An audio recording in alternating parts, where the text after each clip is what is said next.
क्या हो गया? किस चीज का इंतजार कर रहे थे? हाँ, उससे बढ़िया है, एक मस्त क्वेश्चन है, देखते कौन बताता है। लाइट के पास दो नेचर होता है। Light have dual nature, wave nature, particle nature. Wave nature यानी कि वेव के रूप में जाएगा।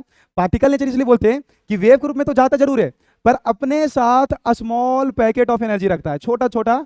लाइट जो है अपने साथ पैकेट ऑफ एनर्जी रखता है, जिसे हम लोग क्वांटम कहते हैं, क्वांटम। और या लाइट के केस में इसी को हम लोग फोटोन भी कहते हैं। जिस फोटोन का एनर्जी जो होता है वो कितना होता है, एच न्यू के बराबर होता है। ठीक है सर, तो ये तो बता दिए, जिसके वजह से इसको पार्टिकल नेचर होता है। वेव नेचर क्योंकि ये वेव के रूप में जाता है, तो वेव के रूप में जाता है तो ऊपर वाला को हम लोग बोलते हैं क्रेस्ट, और नीचे वाला को हम लोग बोलते हैं ट्रफ। क्वेश्चन ये है कि एक क्रेस्ट और एक ट्रफ की दूरी को, एक क्रेस्ट और एक ट्रफ की दूरी को हम लोग वेवलेंथ बोलते हैं, यानी कि लेमडा। वेवलेंथ जो हम लोग कभी भी लाइट का निकालते हैं, लाइट का वेवलेंथ निकालने का फॉर्मूला है वो सी बटा न्यू, यानी लाइट का स्पीड वेलोसिटी बटा फ्रीक्वेंसी। तो डी ब्रोगली का ये कहना था कि जिस प्रकार लाइट के पास दो नेचर होता है, ठीक उसी प्रकार किसी भी मैटर के पास, किसी भी पदार्थ के पास दो नेचर होगा, एक पार्टिकल नेचर और एक वेव नेचर। पार्टिकल नेचर तो हम लोग सब जानते हैं कि कोई भी पदार्थ होता है वो पार्टिकल से मिलकर बनाता है।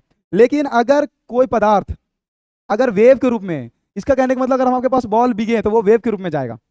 इसका कहने का मतलब जो पृथ्वी के चारों ओर जो अर्थ जो घूम रहा है वो भी वेव के रूप में घूम रहा है। हर एक पदार्थ के पास अगर मास है तो वो, जो उसके पास अगर वेलोसिटी है, तो हर एक पदार्थ वेव के रूप में चल रहा है। हम आपके पास वेव के रूप में आ रहे, तो उधर से बॉल आया, हम बॉल को मारे, तो वो जो बॉल गया वो ऐसे नहीं गया प्रोजेक्टाइल मोशन में, वो जो गया है वो वेव के रूप में गया है। तो सवाल मेरा ये है कि अगर हर एक पदार्थ वेव के रूप में जा रहा है तो ऊपर वाला इसका भी हम लोग क्रेस्ट बोलेंगे और इसका भी नीचे वाला को ट्रफ बोलेंगे।